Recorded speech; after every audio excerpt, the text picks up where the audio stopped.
함께 일어나서 창세기 50장 20절에서 21절 You may stand up and read together. Genesis chapter 50, 20, 21 시작.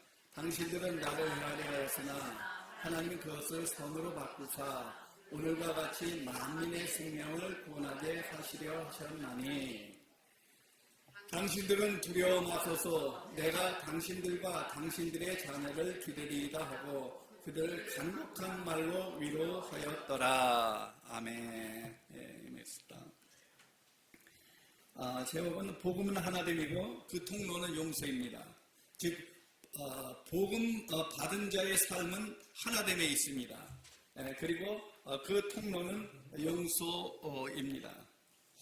우리가 살고 있는 이 땅과 개인, 가족, 친구, 민족 가운데 영적인 부흥이 일어나기 위해서는 여러 가지 조건이 있습니다. 그러나 이 땅에 개인, 가족, 민족, 나라들 사이에 미움과 증오와 싸움과 전쟁은 끊임없이 일어나고 있습니다. 개인이든 나라이든 하나님의 나라가 임하기 위해서는 예수 그리스도 안에서 서로를 향한 용서와 화해가 있어야 합니다. 하나님의 독생자 예수님은 그 화해의 주체이십니다. 용서의 주체이십니다. 모든 것이 하나님께로 났으며 브린도서 5장 18절 19절에 보면 우리 다 함께 읽어보겠습니다. 모든 것이 하나님께로 났나니 저가 그리스도로 말미암아 우리를 자기와 화목하게 하시고 또 우리에게 화목하게 하는 직책을 주셨으니 이는 하나님께서 그리스도 안에서 계시사 세상을 자기와 화목하게 하시며 저희 죄를 저희에게 돌리지 아니하시고 화목하게 하는 말씀을 우리에게 부탁하셨느니라. 그렇습니다. 우리가 할 일은 화목하게 하는 신앙의 삶이 되어야 합니다. 용서와 화해는 인간의 노력이 아닌 하나님의 주권적인 은혜에서 시작됩니다. 따라서 예수 그리스도의 십자가는 유대인과 이방인들, 서로 원수된 자들, 하나님과 인간 사이의 모든 담을 허무시는 사건입니다. 용서는요. 그래서 용서하고 화해시키는 것은 역사적인 사건이고요. 우리가 이 땅에서 크리스찬으로서 해야 할 일들입니다. 예수 그리스도는 우리의 화평이 되사 하나님과 우리를 화목하게 하기 위해서 십자가에 돌아가신 것입니다. 따라서 이 십자가를 통해서 오늘날 개인, 사회, 나라 모든 문제가 해결되는 시발점이 됩니다. 하나님의 나라는 용서, 화해를 통해서 이루어집니다. 하나님의 나라가 임하고 하나님의 임재를 경험하기 위해서는 용서, 화해에는 선택사항이 아니고 반드시 필수적인 사항입니다. 이란이나 지금 이스라엘, 미국 분쟁 등 중동 땅에서 일어난 역사적인 학살, 민족과 나라 간의 갈등, 전쟁, 종교, 박해, 깊은 상처와 아픔이 있습니다. 이런 것들은 모든 교만과 피해의식, 미움과 증오가 있는 나라들입니다. 튀르키예, 중동 땅에서 서로를 향한 용서와 화해는 인간적으로 불가능합니다. 정치적인 협상으로 이룰 수 없습니다. 오직 성령 안에서 순종을 통해서만이 가능합니다. 주님께서는 너희 원수를 사랑하며 너희를 박해하는 자를 위하여 기도하라고 말씀합니다. 복음의 강력한 증거는 원수를 사랑하는 것입니다. 예수님의 말씀은 하나님의 나라를 임하게 하는 열쇠예요. 원수를 사랑하는데 나를 째린 상처가 내게 한 사람 용서하지 못하잖아요. 우리는요. 끊임없이 갖고 있지 않아요. 상처. 내 이름으로 일컫는 바 내 백성이 그들의 악한 길에서 떠나 스스로 낮추고 기도하여 내 얼굴을 찾으면 내가 하늘에서 듣고 그들의 죄를 사하여 그 땅을 고칠지라 이렇게 말씀합니다. 역대하 7장 14절에. 땅은 대부분 성경에 나오는 땅은 사람을 가리킵니다. 거의 사람을 가리킵니다. 흙으로 만든 우리 인간을. 그래서 여러분이 성경 읽을 때 땅이 나오면 나를 대입해보면 알아요. 다른 사람을 대입해보는지. 민족과 나라 간의 용서, 화해, 치유 역사는 먼저 개인과 민족의 회개로부터 시작됩니다. 회개의 시작은 먼저 하나님의 백성이 낮아지는 거예요. 저와 여러분이 낮아지는 거예요.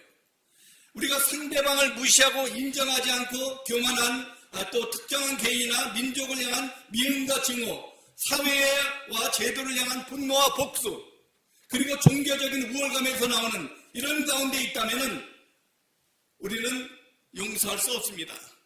이것을 먼저 철저하게 하나님 앞에 회개합니다. 따라서 개인적으로 영적으로 새롭게 되는 것이 사회의 나라의 영적 부분은요, 우리의 지식이나 경험에서 되는 것도 아니고요, 다시 십자가로 돌아가는 길밖에 없습니다. 십자가를 붙들 때만이 될 수밖에 없습니다. 십자가는 우리 죄를 드러내고요, 우리 교만을 무너뜨리고 우리 원수를 우리는 품게 합니다. 이 십자가는요. 지난주에 나와준 육신의 죄, 오늘 읽은 말씀들 있잖아요. 이것을 여러분 매일 읽어보세요. 죄가 이렇게 많은지. 죄로 생각하지 않고 살잖아요. 우리는요. 그런 것들을 우리가 읽지만 그것을 내가 진짜 내 죄로 진짜 통회하고 주님 앞에 나가서 회개한 적이 있나요?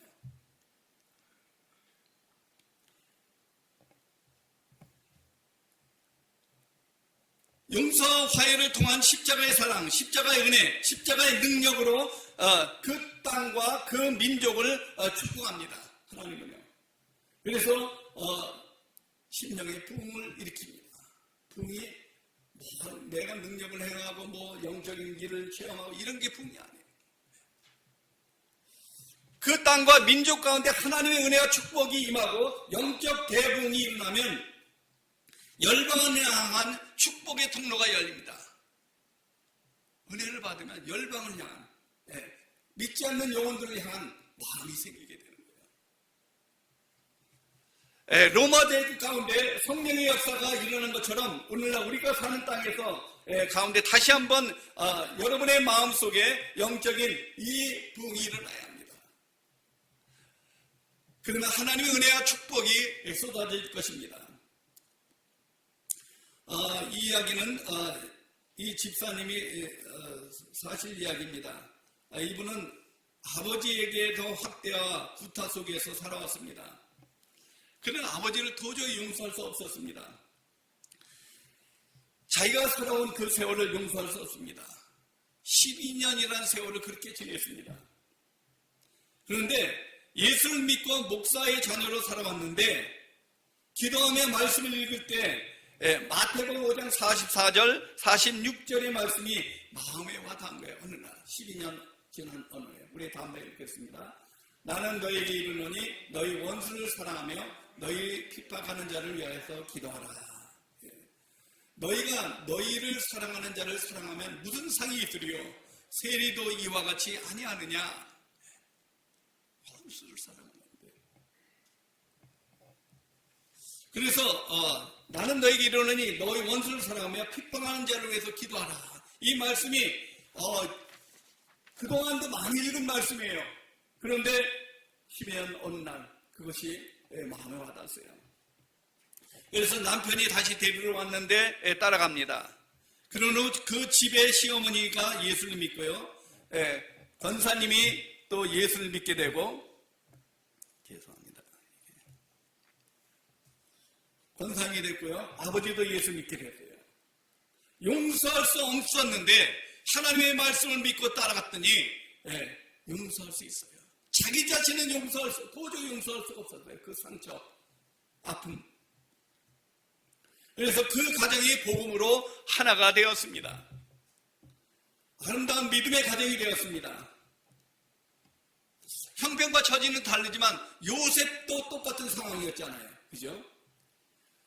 하나님께서는 창세기 때부터 계시록까지 용서의 하나님으로 나타납니다.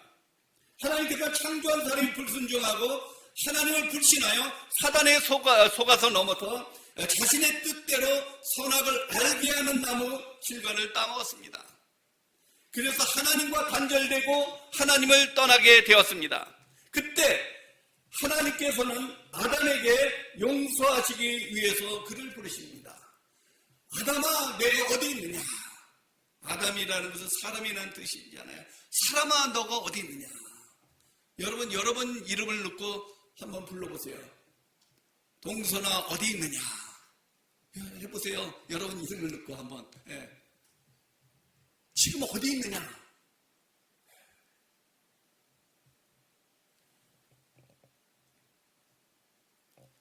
수키야, 어디 있느냐? 불러요, 지금도. 미자야, 어디 있느냐? 미자야, 어디 있느냐? 계속 부르는 거, 하나님은요. 계속 부르는 거, 지금도요. 여러분.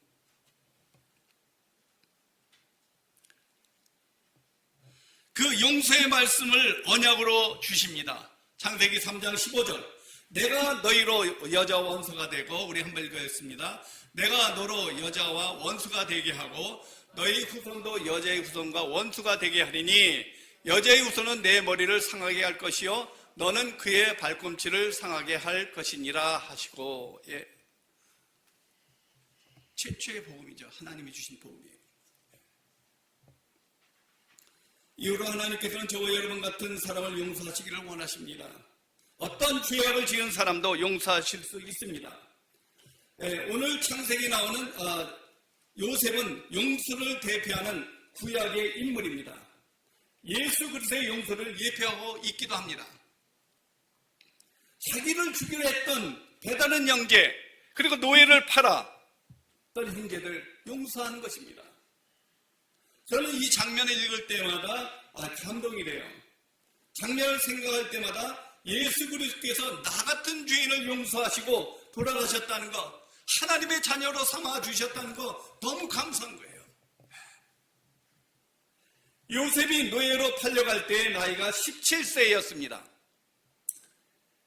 가장 부모가 필요할 때에 노예로 팔려갔습니다. 이것만 해도 정신적인 충격은, 그 삶은 어땠습니까? 너무나도 힘든 거예요. 그러나 노예 신분으로 얼마나 하나님을 믿으며 충성하며 일했는지 바로 왕의 시위대장에 보디발 장군이 자기 집에 관리자로 맡겼습니다. 모든 것을 다 맡겼어요. 근데 또 다른 어려움이 닥칩니다. 시위대장 보디발의 아내의 간음이라는 누명을 쓰고 감옥에 들어갑니다. 그러나 요셉은 자기를 팔았던 형들도 용서하며 살았고 보디발 장군의 아내도 용서하며 살았습니다. 요셉의 용서의 삶을 통해서 가정이 다시 하나 되는 역사가 있었고요. 보디발 장군의 집안도 깨어지지 않았습니다. 하나가 되는 중요한 사명을 감당하며 살아갔던 사람이 바로 요셉입니다. 예수 그리스도를 예표합니다. 정말 여러분이 억울한 일을 당했을 때 어떤 반응을 보입니까? 내가 물건을 훔치지 않는데 훔쳤다고 누명을 쓰면 어떻게 하겠습니까? 발부등을 치죠. 내가 아무 잘못도 없는데 나에게 잘못했다고 얘기하고 뭐가 잘못됐다고 그 소리를 들어보세요. 여러분 마음은 어떻습니까? 억울하고 화나고 분통이 터질 것입니다. 그런데 하나님의 사람은 그러한 모든 억울하고 분해하고 손해 볼지라도 참고 용서하는 사람들이 크리스찬입니다. 그런데 저와 여러분은 어떻습니까? 내 마음에 맞지 않아도 어떻게 해요? 짜증을 내고 미워하잖아요. 그리고 불평불만하다가 뭐에 불려요? 삼불, 불평불만, 불뱀. 그렇죠? 불뱀은 물려요. 이스라엘 백성들이 그렇게 죽어갔어요.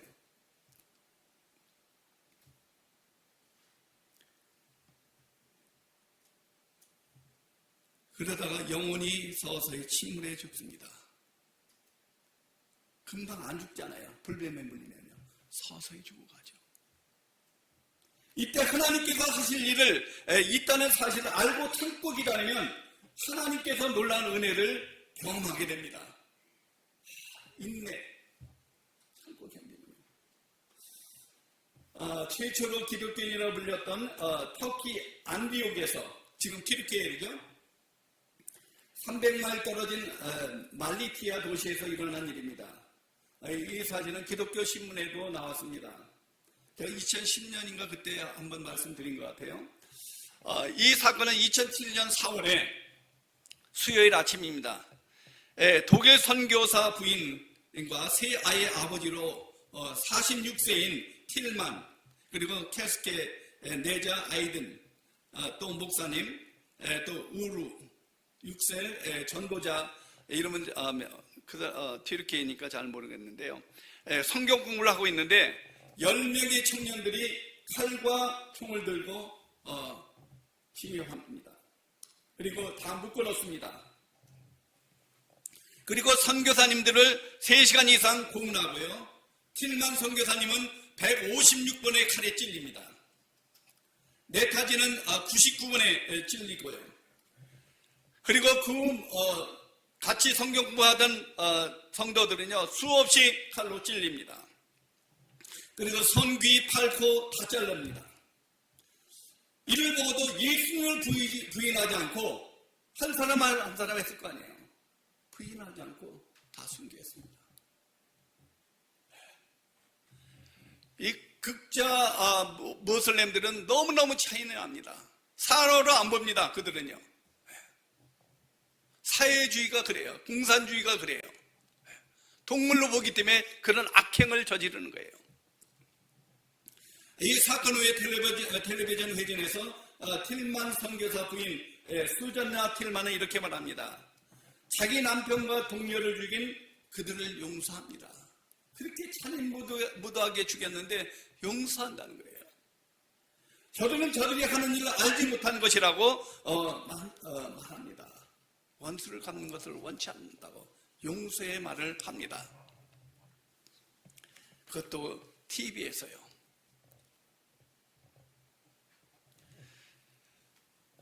누가복음 23장 34절의 말씀을 생각하고 그 틴말 부인은 얘기한 것입니다. 우리 한번 읽어봅니다. 이에 예수께서 가라사대 아버지여 저희를 사하여 주옵소서. 자기의 하는 것을 알지 못함이니이다 하시더라. 저희가 그 옷을 나눠 제비 뽑을세. 여러분은, 저와 여러분은 죄를 용서하시고 십자가에 돌아가신 예수님을 닮아가는 사람들입니다. 그렇다면 저와 여러분도 이런 용서의 삶을 살아가야 합니다. 그 삶을 살기로 작정하고 교회를 다니고 있는 거 아닙니까? 그렇다면 우리가 어떤 마음과 생각으로 용서의 삶을 살 수 있습니까? 기본적으로 우리는 생각과 마음의 태도는요, 모든 문제와 사건 속에서도 하나님의 뜻을 발견하는, 하나님의 뜻을 생각하고 훈련해야 합니다. 만약에 누가 나를 미워하면, 시기하고 질투하면 그것이 하나님의 뜻이에요. 그렇다면 하나님의 뜻인데 내가 뭐 대항할 게 있어요? 뭐 이렇게 반항할 게 있어요? 그렇죠?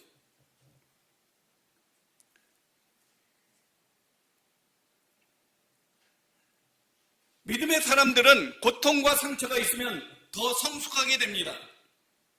억울하고 힘든 일이 있으면 우리의 마음을 넓힐 수 있는 기회로 삼으면 됩니다. 그런데 얼마나 좁은지요, 내 마음이. 조금만 내 마음을 안 맞아도 내 마음이 안 주잖아요. 저는 그것을 넓히는 기회로 삼아야 돼요.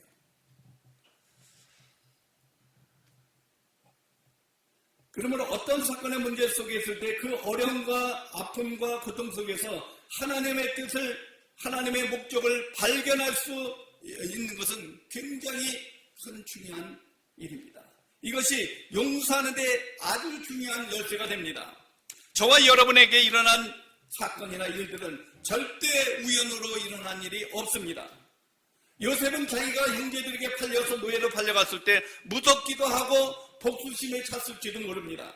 그러나 요셉은 한마디도 원망의 말, 복수의 말을 성경에 써놓지 않습니다. 요셉은 누명을 쓰고 감옥에 갔을 때도 자신의 실패를 한탄하며 보디발의 아내를 원망할 수 있습니다. 그러나 그는 절대로 그렇게 하지 않았습니다. 그는 감옥에서 충실히 자신의 일을 감당하면서 감옥에서 정치범들과 함께 있으면서 애굽의 정치를 배웁니다. 궁중의 법도를 배웁니다. 감옥에서 하나님의 뜻과 목적이 있음을 알고 최선을 다해서 일하고 배웠습니다. 하나님께서는 요셉에게 필요한 과정이었습니다. 여러분에게 일어난 모든 일, 사건, 문제, 사건, 아픔과 이 모든 것들이 하나님께서 우리에게 분명한 뜻과 목적이 있어서 일어나는 일들입니다. 그렇게 생각하면은 뭐가 문제겠어요? 죽음조차도 실사한테 가끔 그래요. 죽으면 그만이지 뭐 이런 식으로 얘기하니까 죽었다고 물론 슬프겠죠. 그러나 우리 믿음의 사람들은 천국에 가는데 문제가 되지 않잖아요. 죽음조차가 문제가 되지 않는다면 그러면은 다른 것들이 어떻게 문제가 될 수 있겠습니까? 하나님께서 요셉에게 필요한 과정이었습니다. 두 번째, 용서하기 위해서 기본적인 생각은 하나님의 때를 기다려야 합니다. 요셉은 자기 방법으로 어떻게 해서라도 감옥에 나가려고 했습니다. 그러나 하나님께서는 요셉을 하나님의 때에 하나님의 방법으로 감옥에서 나오게 합니다. 그리고 바로 궁중의 일을 맡기십니다. 애굽 전국을 치리하게 합니다. 그 당시 세계를 다스리는 사람이었습니다. 하나님이 그렇게 만드셨어요. 자신이 애굽의 총리가 되어 자신을 돌아볼 시간이었습니다. 정말로 하나님의 기가 막힌 시간이었습니다.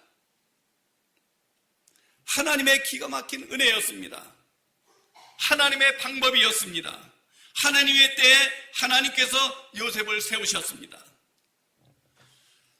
요셉은 하나님을 전적으로 의지하게 됩니다. 신뢰하게 됩니다. 그런 때에 자기를 노예로 팔았던 형들을 만나게 됩니다. 그 형들을 하나님의 은혜로 바라보게 됩니다. 불쌍히 여겼습니다. 긍휼히 여겼습니다. 자비를 베풀었습니다. 그들을 어떻게 해요? 위해서 울었습니다. 그들을 위해서요. 여러분 그렇게 할 수 있을까요? 힘들어요.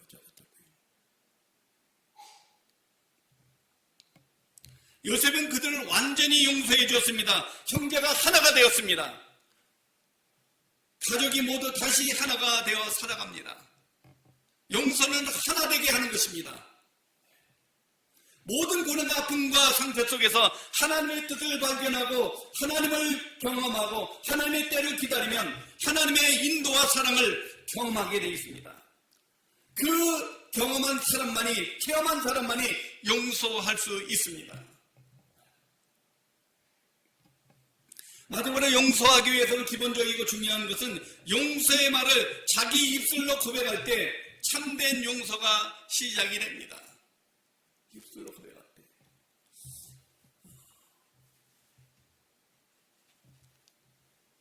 이 이야기도 여러분 들었을 것입니다.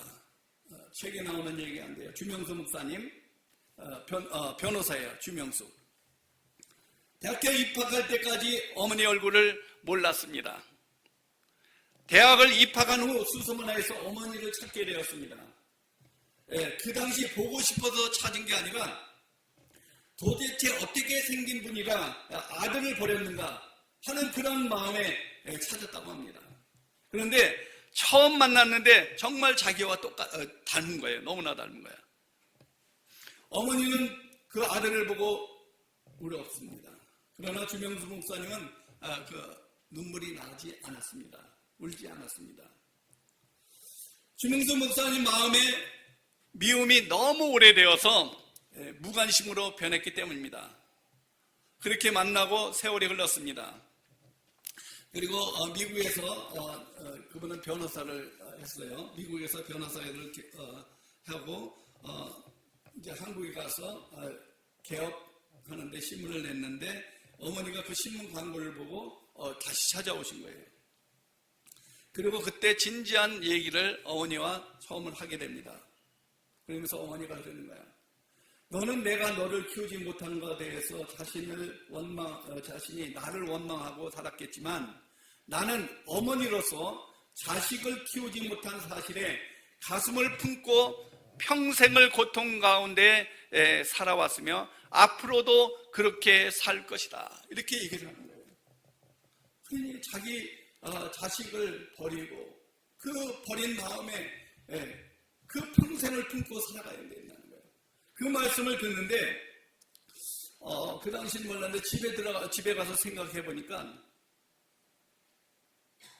진짜 자기가 어머니를 오히려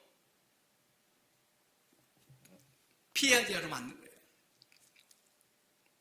자신이 피해자가 아니라 어머니가 피해자라는 사실을, 어머니를 자기가 묻고 있다는 사실을 알게 되는 거예요. 깨닫게 되는 거예요. 하나님이 그 생각을 주신 거예요. 주명도 목사님 자신이 어머니를 평생 묵는 사람이었습니다. 즉시 그는 전화를 걸었습니다. 어머니에게. 그리고 이렇게 말합니다. 어머니, 저는 지금까지 어머니를 증오하고 원망하고 살아왔습니다. 저를 용서해 주세요. 앞으로 절대로 미워하지 않겠습니다. 저를 용서해 주세요. 저를 보고 싶으시면 언제든지 찾아오세요. 찾아오셔도 됩니다. 용서 말하고 대화하고 끊었습니다. 그런데 그 주명수 목사님의 마음에 기쁨이 흘러나오는 거예요. 무엇인가 묶인 것에 의해서 자기가 살아왔는데 그것에 풀려난 느낌을 받는 거예요. 자유로운 거예요. 생각이, 마음이. 그 후에 어머니를 만납니다. 서로 다시 만났는데 눈물을 흘립니다. 보자마자. 어머니도 울고 계셨습니다. 기쁨의 눈물이었습니다. 용서의 눈물이었습니다. 감사의 눈물이었습니다. 20여 년 만에 만난 어머니를 보아도 눈물이 나지 않았는데 용서할 때 눈물이 났습니다. 마음에 얽매였던 것이 풀렸습니다. 용서합니다. 그 후에 아버지에게도 용서를 구하고 용서를 했습니다. 40세가 넘어서까지 아버지를 냉대하고 아버지의 관계를 회복하지 못하고 살아갔습니다. 아버지를 만나 아버지를 원망하거나 미워하지 않겠습니다. 라고 자신의 용서를 구했습니다. 관계가 회복되고 진실로 아버지께 감사합니다. 그러면서 하늘 아버지께 진심으로 감사하는 마음이 처음으로 생겼대요. 예수를 믿었는데도요. 목사가 됐는데도 진정으로 감사하는 마음을 갖지 못했었대요. 그런데 아버지에게 감사합니다 하는데 하나님 아버지께 진실로 감사한 그 마음이 온 거예요.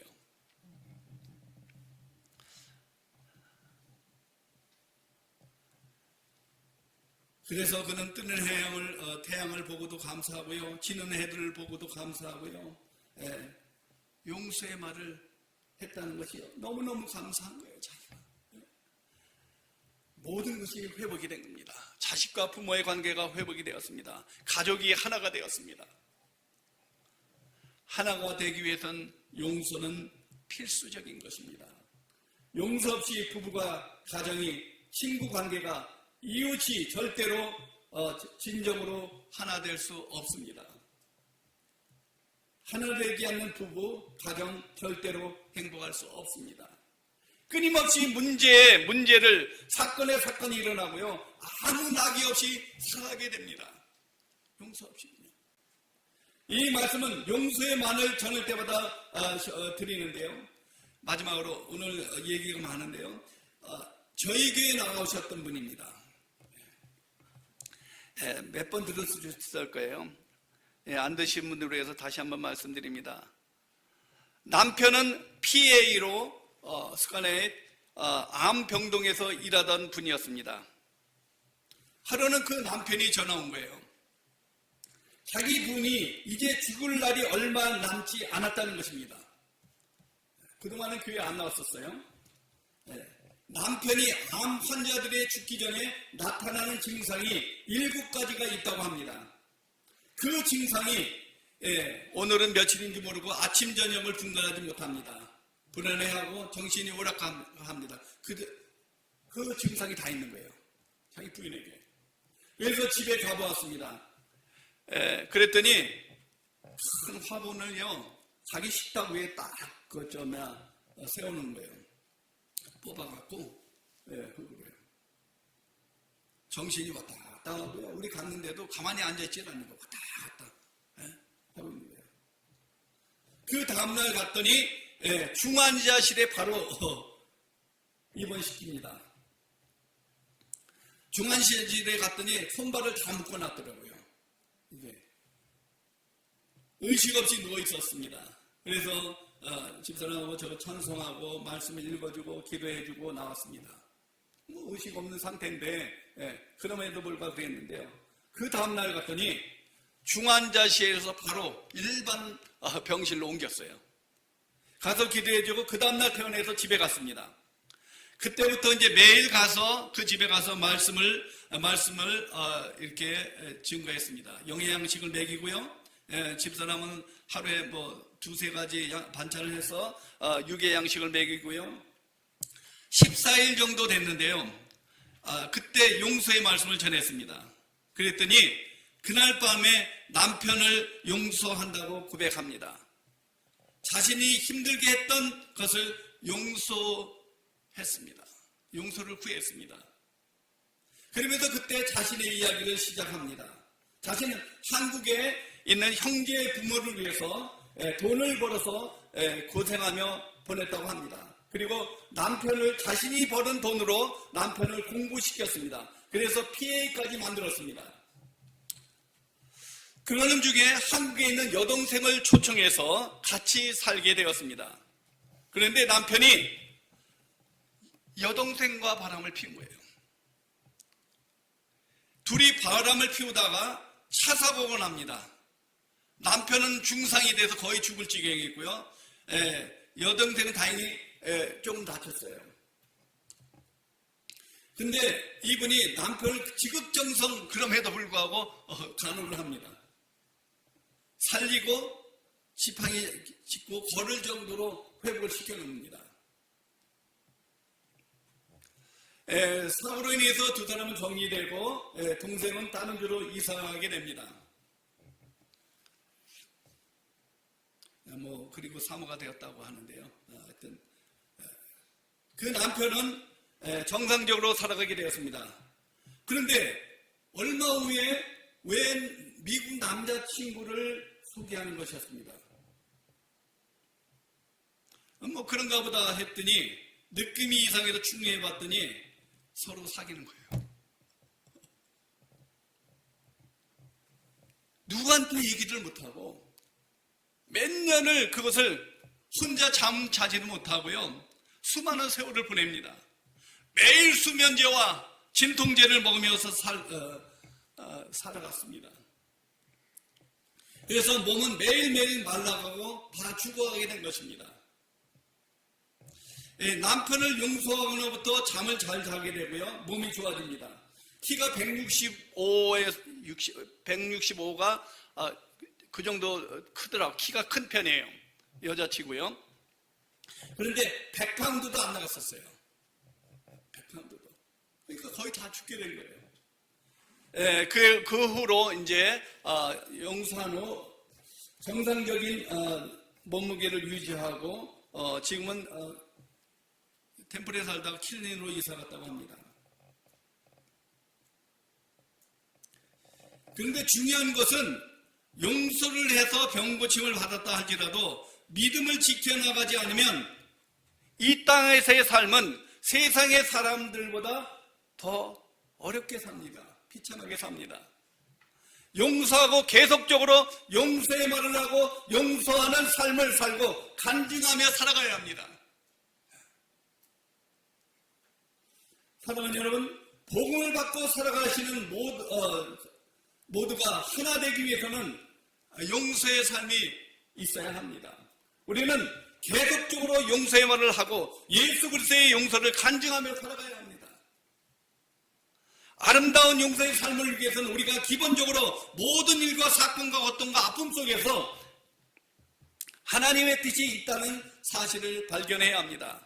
누가 나를 나쁘게 하고 나쁘게 말하고 비판하고 비방하는 말을 들으면 하나님께서 나를 깎고 다듬고 말리는 작업을 하고 계시는구나, 그렇게 생각하면 돼요. 주님 오실 때까지 그렇게 되니까 우리는요, 하나님께서 너무 사랑하셔서 일하고 계시구나 생각하시면 돼요. 조금만 생각만 바꿔도요, 마음이 상하지 않습니다. 조금만 지나가면 그것이 감사하고 기쁘고 살맛이 나는 거예요.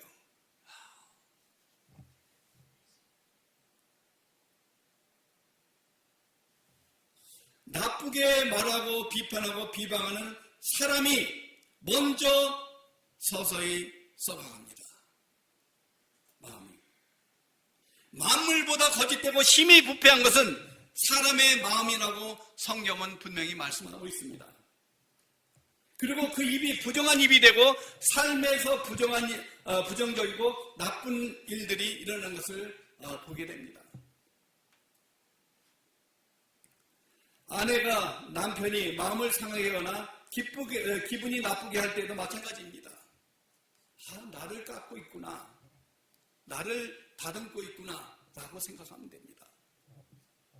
그리고 하나님의 때를 기다리는 인내를 하시고 자신이 먼저 용서의 말을 하며 살아간다면 참으로 아름다운 신앙생활이 됩니다. 하나님께서 원하시는 신앙생활을 하면서 살아가게 됩니다. 왜 교회에 나옵니까? 그냥 말씀 한번 듣기 위해서 나옵니까? 아니잖아요. 용서하지 않으면 하나님께서 가장 원하시는 예배조차도 받으시지 않는다고 성경은 분명히 말씀하고 있습니다.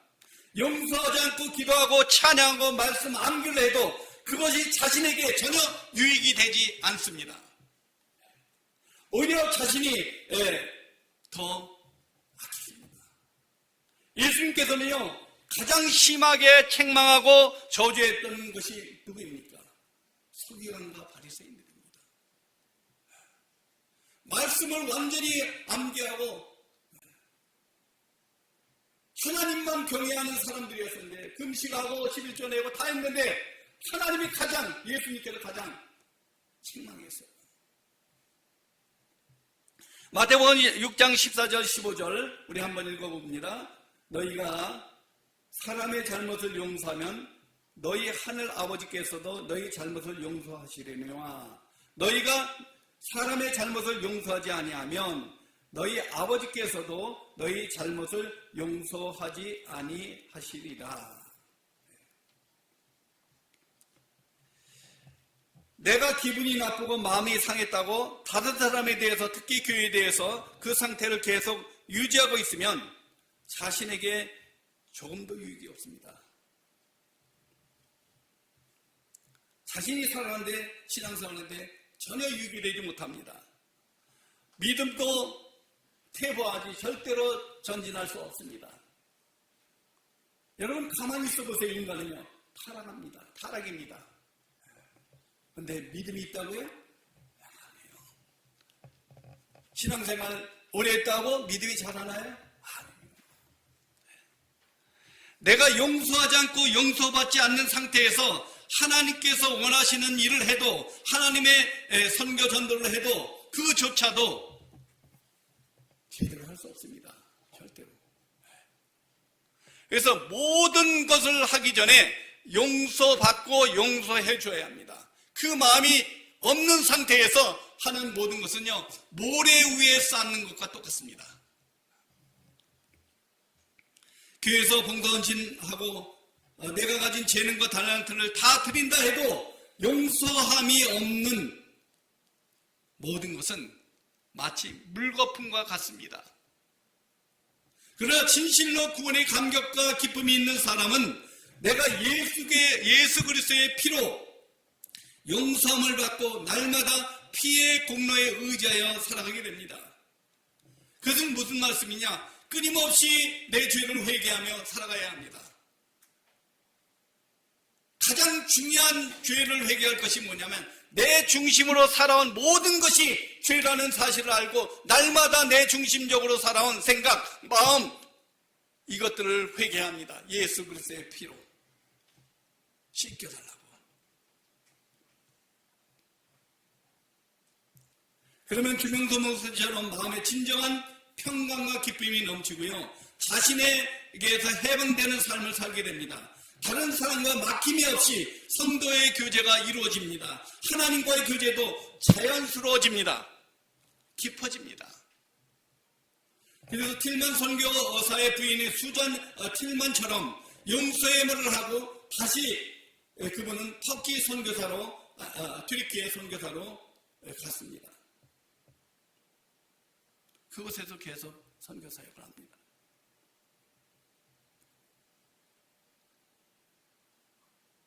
아까 말씀했던 수잔 틸만 선교사님의 고백, 자기 남편과 동료를 죽인 그를 용서합니다. 저들이 하는 일을 알지 못하고 한 것입니다. 원수 갚는 것을 원치 않습니다. 라고 말했습니다. 그 이후로 복음은 힘있게 증거됩니다.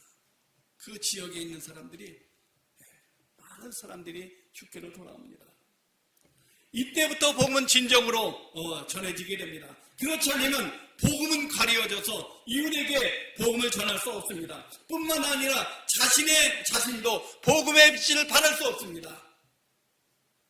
빛이 가려져 있는데 어떻게 빛을 비칠 수 있습니까? 자신의 고귀한 성령의 잔 속에 가장 더럽고 추악한 죄악이 그 잔에 가득 차 있는데, 덮고 있는데 하나님의 은혜가 아무리 쏟아져도 받을 수 없습니다. 하나님의 말씀이 강력하게 쏟아져도 그 말씀을 받을 수 없습니다. 내 성령의 고귀한 잔에, 여러분 속에 있는 성령의 잔 속에 그런 죄악들이 그대로 남아있는데 절대로 안 됩니다. 아무리 좋은 말씀 내 머리에 이해가 되고 하나님께 직접 말씀하시더라도 은혜가 되지 않습니다. 성경 말씀 듣고 하나님의 말씀이 듣는데 왜 불평불만이 나와서 불뱀에 물려서 서서히 죽어갑니까? 왜 그렇습니까? 내 안에 있다는 거예요. 말씀을 마칩니다. 진실로 오늘도 용서라는 하나님의 말씀을 대통령의 경원이처럼 내 마음을 다해서 생명을 다해서 지켜나가는 삶이 신앙생활입니다. 그러면 저와 여러분의 삶은 너무 기대가 되고 하루하루가 소망이 넘치는 날들이 될 것입니다. 진실로 이러한 삶의 여정이 저와 여러분에게 있기를 간절히 축원합니다. 우리 다 함께 기도하겠습니다.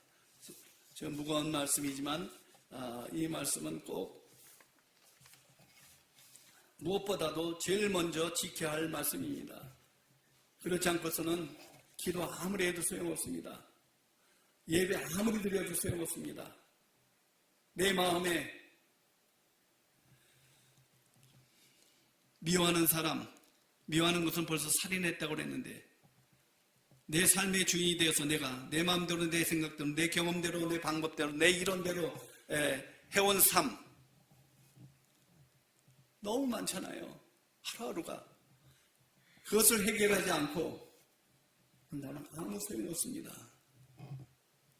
내가 나의 삶의 주인이 된 것 가장 먼저 회개합니다. 그것이 창세기 3장의 최초의 원죄의 결과가 자기중심입니다. 하나님 중심에서 자기중심으로 가는 것이 원죄의 결과입니다. 그런데 그 원죄의 결과를 해결하지 않고 아무것도 할 수 없습니다. 우리는요. 저는 이런 삶이 되기를 기도합니다. 우리 다 함께 말씀을 생각하시면서 죄송합니다. 이건 안 봤네요. 말씀을 생각하시면서 기도하시기 바랍니다. Let's pray. 바이블 부간 함께 기도하겠습니다. 사랑이 많으신 하나님, 부흥을 받은 자의 믿는 자의 삶은 하나됨이고 그 하나됨의 통로는 용서입니다. 용서 없는 삶, 신앙생활이 아닙니다. 율법에 세워진 삶입니다. 내가 용서함 받았고 그렇기 때문에 나는 용서해야만 하는 하나님의 사람입니다. 여러분, 진실로 아버지 하나님의 그런 용서의 삶이 되기를 원합니다. 그래서 하루하루 사는 것이 복되고 아름다운 삶이 되기를 원합니다. 내 성령의 자녀, 여러분의 성령의 자녀, 어둠의 빛이 조금 더 잊지 않게 도와주시고, 아버지 하나님, 그래서 아버지의 성령의 자녀 예수 그리스도의 피만이 한 방울 한 방울 떨어져서 끊임없이 흘려져서 아버지 하나님 마음의 기쁨과 평강이 차고 넘치는 하루하루가 되어질 수 있도록 주님 도와주시옵소서. 우리가 죄를 깨닫고 천국에 새겨진 나의 죄, 또 내 마음판에 새겨진 나의 죄 회개하고 예수의 피로 깨끗이 씻김을 받게 하시고, 아버지 하나님, 하나님 앞에 감사하는 삶이 되어서 감사로 아버지 하나님 그 궁정에 들어가서 하나님을 영화롭게 하게 하옵소서. 감사로 제사를 드리는 저희들의 삶이 되어질 수 있도록 주님 도와주시옵소서.